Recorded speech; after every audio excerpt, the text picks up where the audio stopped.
After performing my own outside research, what more did you learn on this topic and issue? Please indicate your outside source. So the topic issue that I chose was the Civil Rights Act and how it prohibits racial discrimination in hiring. And then something that I didn't know until I did research on this is that it doesn't prohibit private employers to discriminate or from instituting racial affirmative action programs. Excuse me. According to the U.S. Equal Employment Opportunity Commission, other federal laws not enforced by EEOC also prohibit discrimination and reprisal against federal employees and applicants.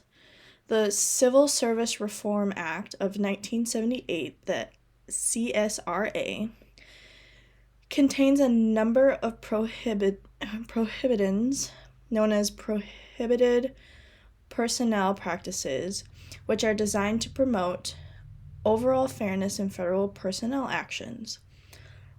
The CSRA also prohibits reprisal against federal employees or applicants for whistleblowing or for exercising an appeal, complaint, or grievance right. The CSRA is enforced by both the Office of Special Counsel, the OSC, and the Merit Systems Protection Board, which is the MSPB. So, some of the discriminatory practices that are prohibited by these laws under Title IX, the ADA, GINA, and the ADEA. This includes hiring and firing, compensation, assignment, and classifications of employees, transfer, promotion, layoff, or recall, job advertisements, recruitment, testing, use of company facilities, training and apprenticeship programs, fringe benefits, pay, retirement plans, and disability leave, or any other terms and conditions of employment.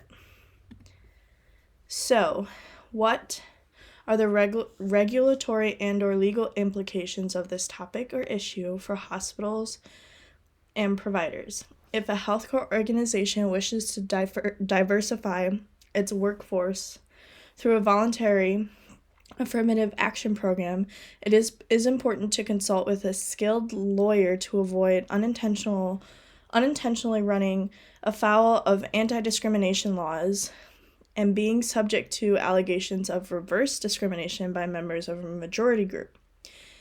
Even when you conduct does not rise to the level of illegality, it may be viewed differently in a civil case and could result in severe tort liability for the employer.